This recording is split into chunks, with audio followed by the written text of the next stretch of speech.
Chers camarades, c'est toujours pour nous un plaisir et un honneur de venir à Rome, capitale de cet empire dont toutes les nations d'Europe se sont un jour inspirées. Du tsar au Kaiser, tout le monde s'est voulu César. Mais le sujet qui nous préoccupe aujourd'hui est à la fois beaucoup plus grave et beaucoup plus immédiat. Comme nous, nationalistes de toute l'Europe, allons-nous trouver une solution pour sauver nos pays et notre civilisation des métastases mortelles qui les rongent et les détruisent? Nos gouvernements ne défendent plus les intérêts des peuples qui les ont pourtant démocratiquement élus. Pour ce faire, nos populations sont submergées, métissées de force. Le travail de nos citoyens ne leur permet plus de vivre décemment. La litanie des mots que nous constatons tous serait trop longue à énumérer. Il convient tout d'abord de nous accorder sur ceux que nous voulons défendre. Nous, les nationalistes, pensons que chaque civilisation crée un mode d'organisation politique et sociale qui lui est propre. Comme la Grèce antique avait inventé la cité, autour de laquelle toute organisation politique se construisait, notre civilisation européenne a inventé la nation. Mais comme la Grèce antique a disparu comme puissance politique lorsqu'elle a renoncé à la cité pour s'intégrer à des empires, que ce soit celui de Philippe, d'Alexandre ou de Rome, notre civilisation européenne disparaîtra si elle renonce à la nation. C'est donc les nations, avec leurs spécificités, que nous devons défendre.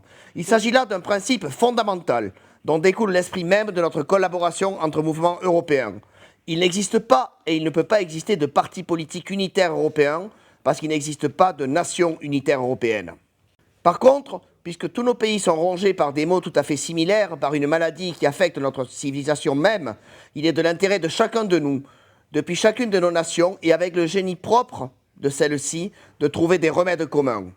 C'est pourquoi nous devons nous inspirer pour l'organisation de nos structures politiques de ce principe qui fait que chaque nation, quelle que soit sa population, sa puissance passée ou présente, doit disposer du même poids politique que sa voisine. C'est le mode d'organisation privilégié par les nouvelles alliances qui tendent aujourd'hui à briser dans le monde entier le carcan établi depuis 1945 par l'hégémonie du dollar et du pouvoir yankee.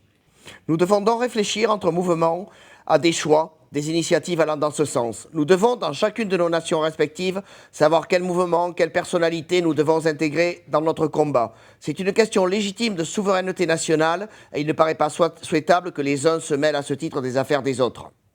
Une fois ceci fait, nous devons proposer des actions communes. Cela s'est d'ailleurs fait naturellement.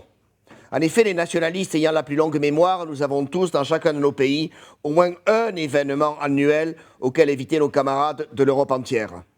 Nous devons aussi penser à organiser, en fonction de l'actualité, des actions communes destinées à marquer les esprits et à montrer à tous la force que nous pouvons représenter.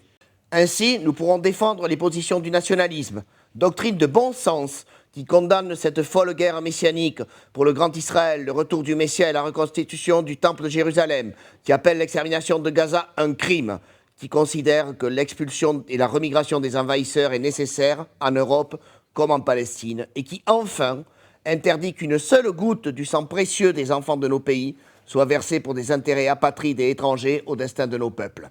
Non à la guerre des Yankees pour Israël, la victoire est à ce prix. Retroussons-nous nos manches et en avant.